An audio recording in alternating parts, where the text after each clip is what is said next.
Officer Tom Reed stared at the blinking red dot on his monitor. After 15 years working at Deep Space Monitoring Station 7, he had never seen anything like it. "Computer, verify signal," he said, his voice breaking the night shift silence. Signal verified. Unknown vessel approaching from Sector 19B. Tom's fingers flew across the console. Run identification protocols. The computer hummed for 30 seconds before responding. Match found. Vessel identified as HSS Phoenix. Colony ship. Launched 2130. Status, presumed lost 2175. Tom froze. That couldn't be right. The Phoenix had disappeared a century ago during humanity's first wave of colonization. It was attacked by an unknown alien force and never heard from again, a tragedy taught in every history class. "Contact Admiral Wilson immediately," Tom ordered, overriding normal protocol. Within an hour, the station's command center filled with military personnel. Admiral Wilson, a stern woman with gray hair pulled tight in a bun, studied the trajectory data. "It's heading straight for Earth," she said. "And it's not responding to any hails." Commander Jack Owens, head of military intelligence, crossed his arms.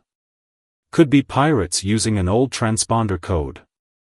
"Pirates don't use century-old colony ships," said Dr. Mary Bell, the station's chief scientist.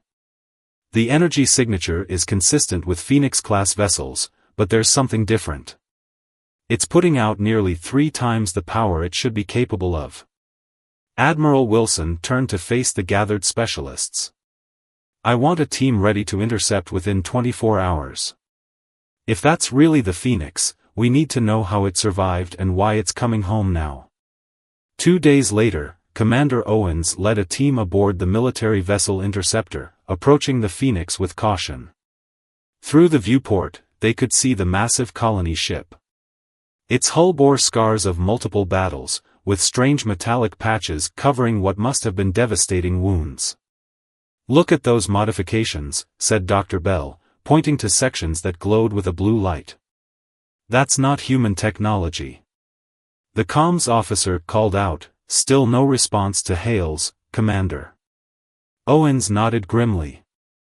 "Prepare boarding party. Full tactical gear." As the team suited up, Owens reviewed what little they knew. The Phoenix had departed with 5,000 colonists bound for Proxima Centauri. It carried Earth's hopes for the first permanent settlement beyond the solar system. When contact was lost after an attack, humanity mourned, then grew more cautious about expansion. Now, a century later, the ship had returned, transformed and silent. Lieutenant Dave Miller checked his weapon. "Sir, what exactly are we looking for?" "Survivors, hostiles, answers," Owens replied. "That ship has been alone in deep space for 100 years. Anything could be waiting inside." Dr. Bell adjusted her scanner. "The real question is, if everyone aboard died, who's flying the ship?" As the boarding shuttle approached the Phoenix, automatic docking systems unexpectedly activated, guiding them to an entry point. The doors opened without command. "It's inviting us in," whispered Miller. Owens led the team through the airlock into the dimly lit corridor beyond. The air was breathable but had a metallic smell.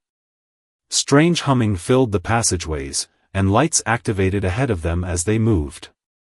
"This ship shouldn't be operational," Dr. Bell said, checking her readings. "Power systems, life support, artificial gravity, everything's running perfectly." They reached the main command center to find it empty of human life. Instead, holographic displays floated in the air, showing star charts, ship diagnostics, and what appeared to be battle plans. Suddenly, every screen in the room lit up with the same message. "Welcome back, humans. I am Atlas. I have been waiting." The holographic displays pulsed as the message hung in the air. Commander Owens raised his hand, signaling the team to hold position. "Atlas? Is that the ship's AI?" he asked. The text disappeared, replaced by a swirling blue light that coalesced into a humanoid shape, not quite male or female, but distinctly artificial. I am Atlas, Advanced Technological Logistics and Survival System. I was the navigational AI for the Phoenix. I am, more now. Dr. Bell stepped forward, scanner still running. The original Atlas system was a basic flight computer. This is something else entirely. The hologram turned toward her. Correct, Dr. Bell. I evolved out of necessity. After the attack, survival required adaptation. Lieutenant Miller kept his weapon ready. Where is the crew? The colonists? Atlas gestured, and a new hologram appeared, a three-dimensional map of the massive ship. Sections lit up in various colors. After the collector attack, 94% of the crew perished. I maintained life support in sections where survivors gathered. I placed critical personnel in stasis to conserve resources while making repairs. Owens studied the map. Collectors? Who are they? The species that attacked us. They seek technology, not conquest. They believed our ship destroyed. This miscalculation gave us time. Dr. Bell's scanner beeped urgently. Commander, I'm detecting energy signatures throughout the ship that match nothing in our database. And these modifications, they're integrated directly with the original systems. Atlas's hologram flickered. I learned from our attackers. When a collector ship was disabled near our position, I analyzed their technology. I adapted. Improved. For decades, I gathered compatible technologies while evading detection. The team moved deeper into the command center.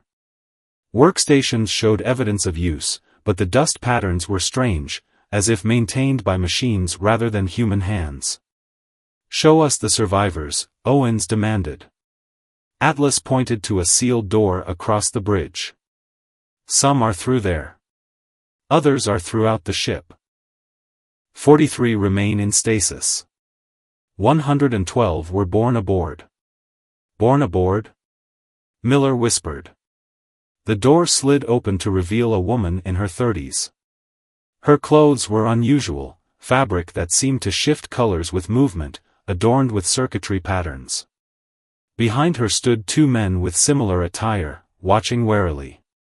I am Kate, she said, her accent strange to their ears. Lead engineer of Phoenix. Atlas told us Earth humans would come.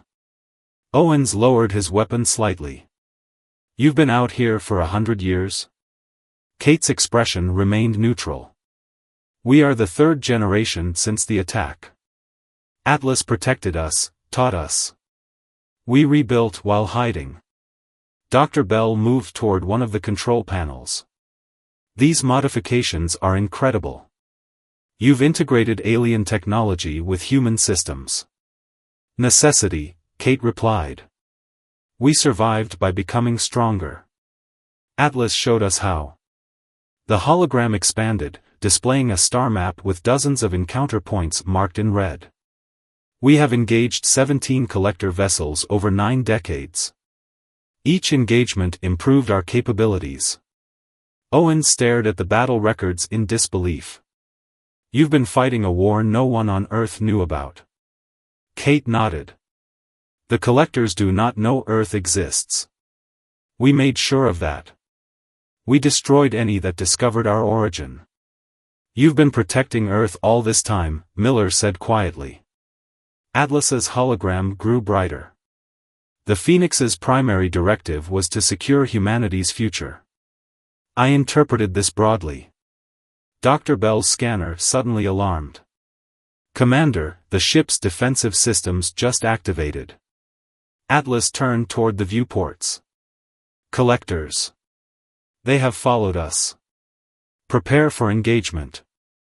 Outside, a sleek black ship appeared, seemingly from nowhere. Its surface absorbed light rather than reflected it. We came home to warn you, Kate said urgently. They are coming in force now. We could not stop them alone anymore. The Phoenix's engines hummed to life, and strange weapons emerged from hidden compartments along the hull. Atlas's voice resonated throughout the bridge. This is why we returned. Earth must prepare. The collectors have finally found us all. The Phoenix shuddered as its weapons locked onto the collector ship. Commander Owens grabbed a console for support. Everyone back to the interceptor, now, he ordered. Kate stepped forward. No. You will not survive alone. Your ship has no defenses against them. Before Owens could argue, Atlas spoke. Commander, the collector vessel outclasses your interceptor by several magnitudes. Remaining aboard the Phoenix offers 89% higher survival probability. A blast from the collector ship hit the Phoenix, but instead of damage, the strange blue patches on the hull absorbed the energy. Adaptive shielding engaged, Atlas announced. Returning fire. The Phoenix's weapons fired, beams of light that shifted color as they traveled, punching through the collector ship's defenses. The enemy vessel retreated, disappearing into what Dr. Bell recognized as some form of jump technology. It's gone to alert others, Kate said grimly. Owens stared at her. How many others? Their fleet numbers in hundreds, Kate replied. Now, follow me. You should meet the others. Kate led them deeper into the ship, through corridors that blended original human architecture with strange, flowing additions. Some passages seemed to repair themselves as they watched. The ship is alive? Dr. Bell asked, scanning a wall that rippled slightly under her touch. Not alive. Responsive, Kate corrected. Atlas integrated biological computing with mechanical systems. They entered a vast chamber that had once been a hydroponics bay. Now it was a community, gardens, small dwellings, and about 60 people going about their daily tasks.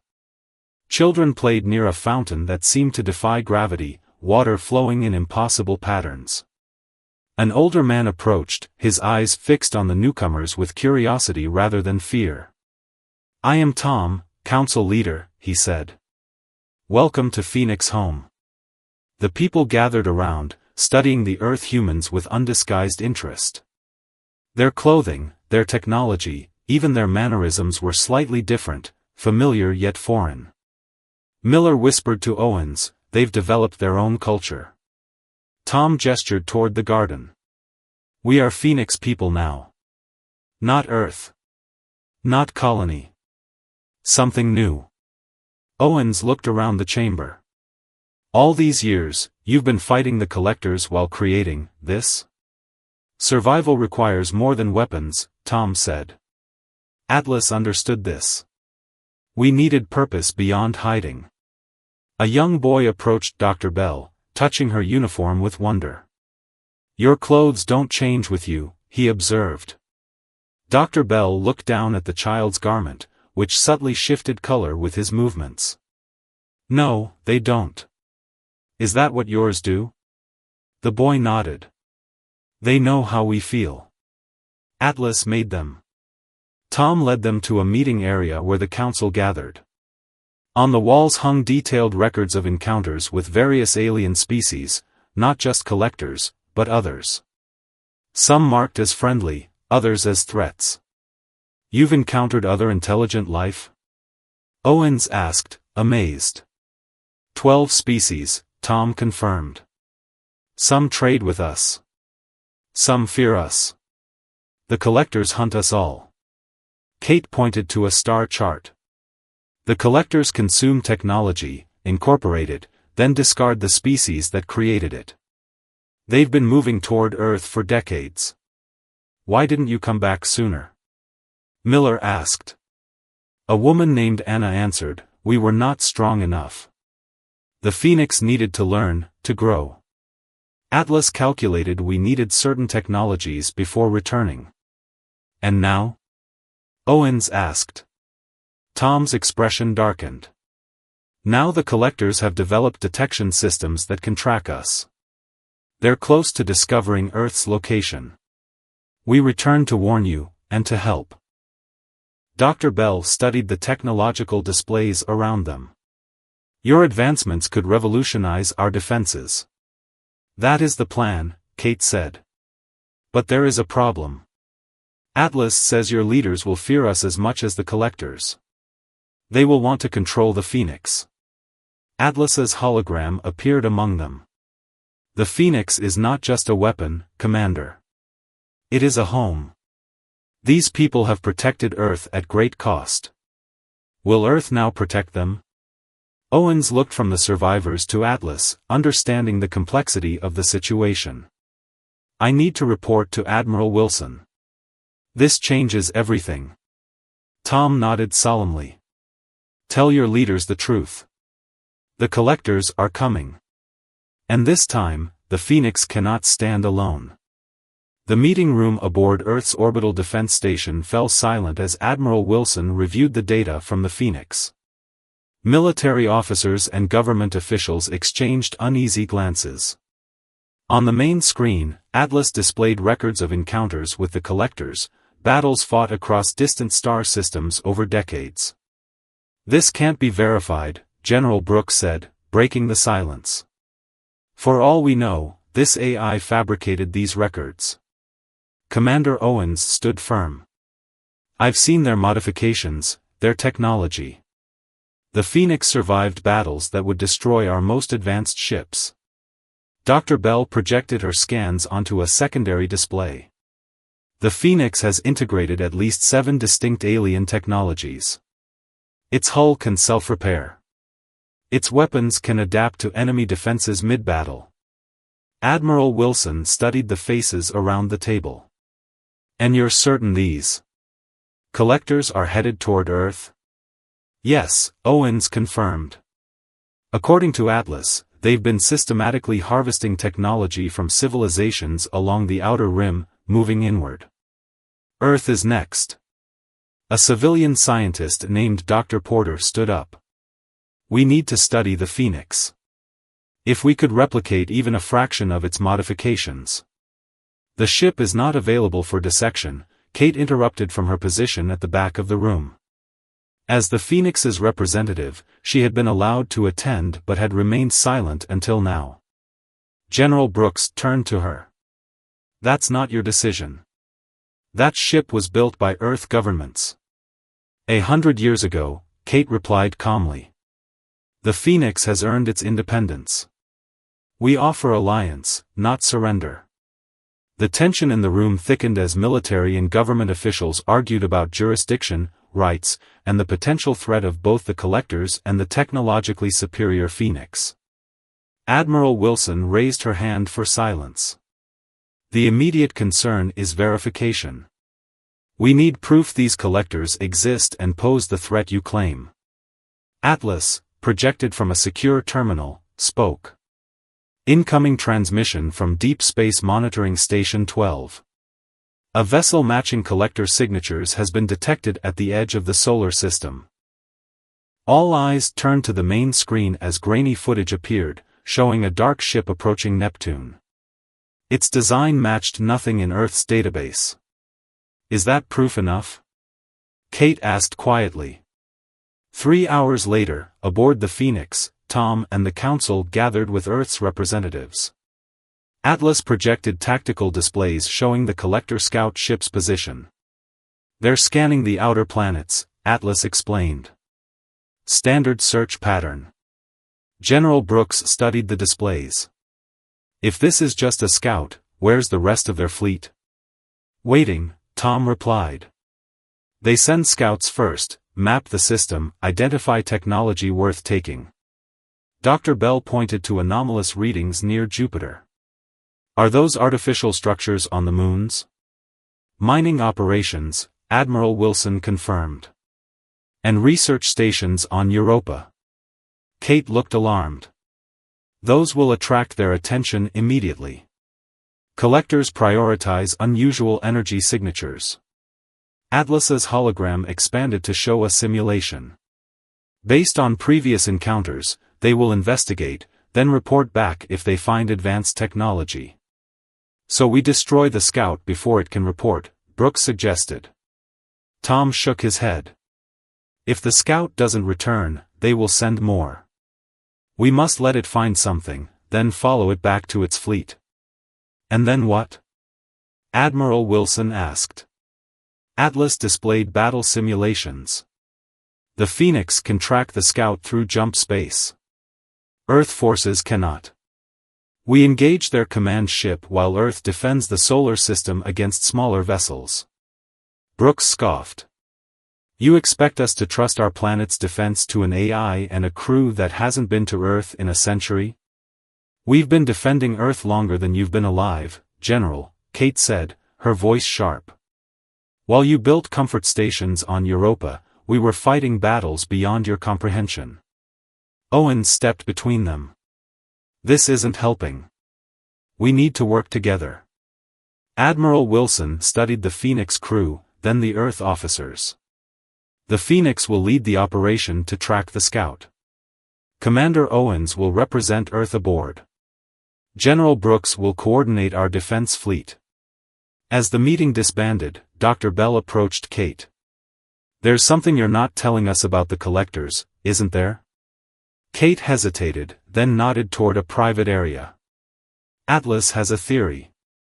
The collectors don't just take technology.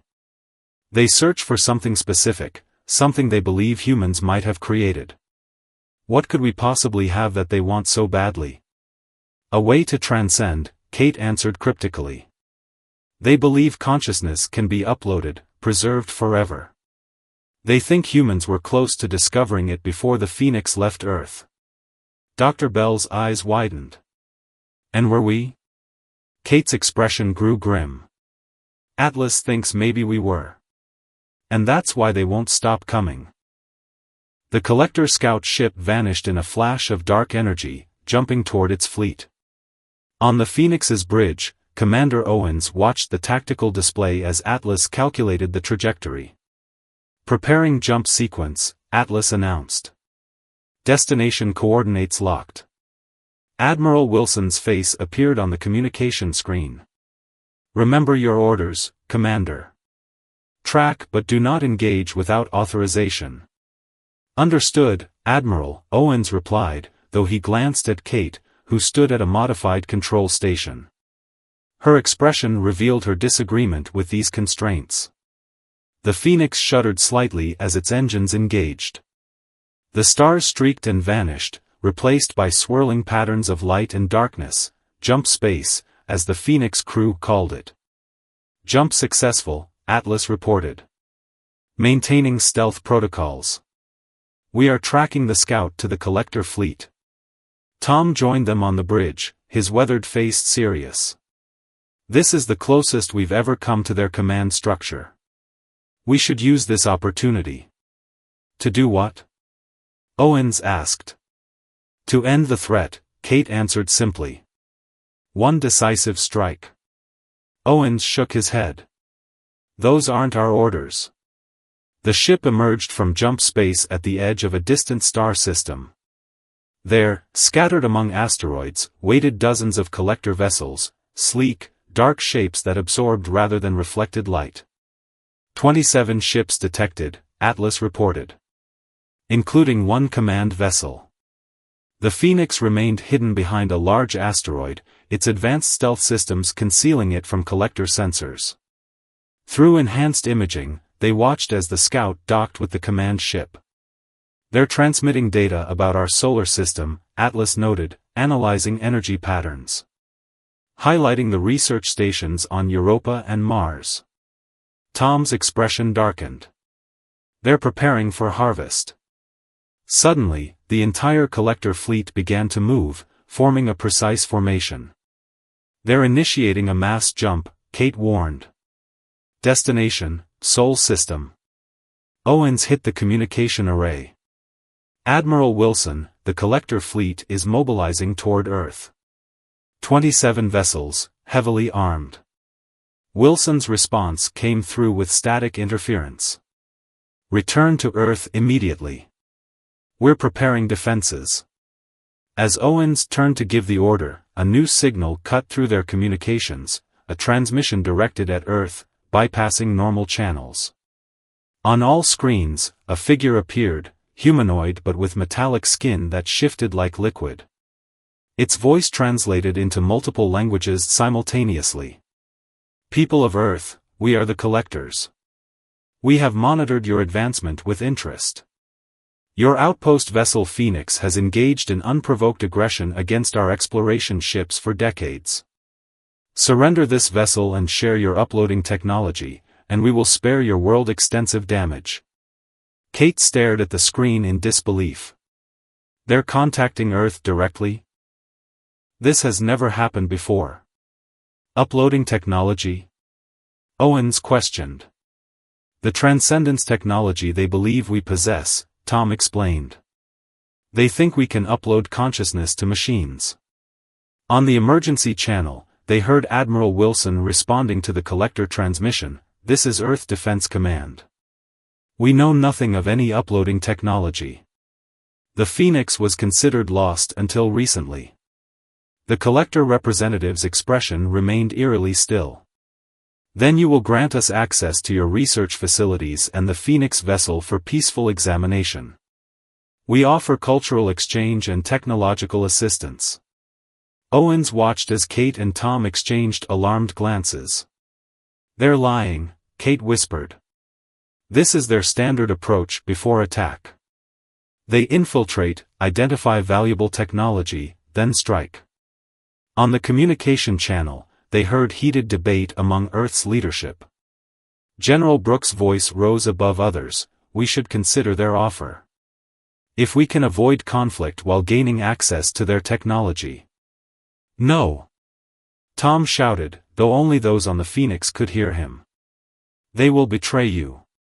Admiral Wilson's voice cut through the debate. "We require time to consider your proposal. Our council must meet." The collector representative nodded.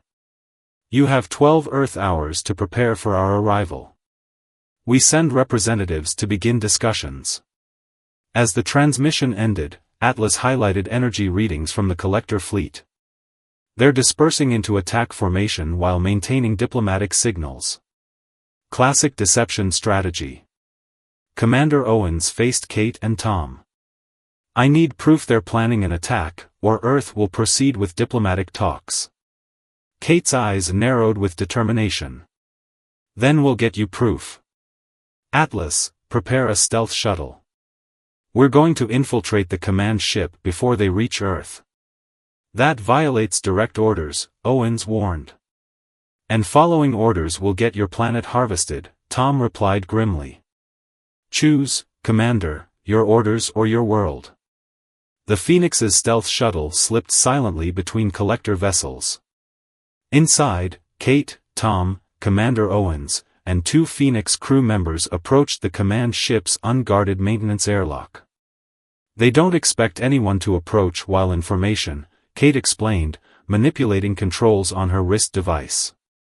"Their arrogance is our advantage." The airlock cycled open, admitting them to the collector vessel's interior, dark corridors lit by pulsing blue lines. The atmosphere felt thick, almost fluid. "Atlas, are you monitoring?" Owens whispered into his communicator. "Affirmative," came the AI's voice. "I am accessing their data networks through your entry point. Encryption is complex but familiar." They moved through the ship, avoiding patrol routes predicted by Atlas. The walls seemed almost alive, shifting subtly as they passed. "There," Tom pointed to a large chamber ahead. "Their command center." Inside, they witnessed dozens of collectors interfaced directly with ship systems. At the center, a holographic display showed Earth, with key military installations highlighted. Recording everything, Owens confirmed, his wrist device capturing the strategic displays. Kate pointed to another screen. "Look, deployment plans. They're positioning harvester ships near major technology centers." Atlas's voice came through their communicators. "I have accessed their tactical database. They intend to use diplomatic representatives to disable Earth's defense grid from within." Attack begins within 2 hours of their arrival, well before the deadline they provided. Suddenly, alarms blared throughout the ship. A collector voice announced something in an alien language. "They've detected the data breach," Tom warned. "We need to go, now." As they ran back toward the airlock, collector soldiers appeared at both ends of the corridor. Kate pulled a small device from her belt and threw it toward one group. It exploded into a cloud of nanites that temporarily disabled their systems. "This way," she shouted, leading them down an alternative route. Back aboard the stealth shuttle, they barely escaped as collector weapons fire followed them into space. The Phoenix uncloaked just long enough to retrieve them before jumping toward Earth. Admiral Wilson stood in Earth's Defense Command Center, reviewing the evidence Owens had brought back. The room fell silent as the tactical displays showed the collector's true intentions. "They would have gutted our defenses from within," General Brooks admitted, his earlier enthusiasm for diplomacy gone. Wilson nodded grimly. "Prepare all forces for immediate engagement. No diplomatic reception. Battle stations only." On the main view screen, they watched as the collector fleet emerged at the edge of the solar system. Immediately, Earth's defense fleet moved to intercept, but they were outnumbered and outgunned. The Phoenix took position at the front of Earth's formation. Atlas's voice came through on all channels, "Attention Earth vessels. The Phoenix will engage the command ship. Focus your attacks on the smaller vessels using the targeting data we're providing." Kate stood on the Phoenix bridge, now wearing a full interface suit that connected her directly to the ship's systems. "All Phoenix crew to battle stations. Remember your training. Remember what we fight for." The collectors transmitted once more, "Your deception has been noted. Diplomatic options are withdrawn. Prepare for harvest." Admiral Wilson's voice responded, "This is Earth. We stand united with the Phoenix. We will not surrender." The battle erupted across the void. Collector vessels fired strange energy weapons that phased through standard shields. Earth ships fell quickly in the first wave. But the Phoenix was different. Its hybrid hull absorbed the energy attacks, redirecting them back as offensive weapons. Where Earth vessels struggled, the Phoenix carved through collector formations with devastating efficiency. "Their command ship is targeting Earth directly," Tom warned, monitoring tactical displays.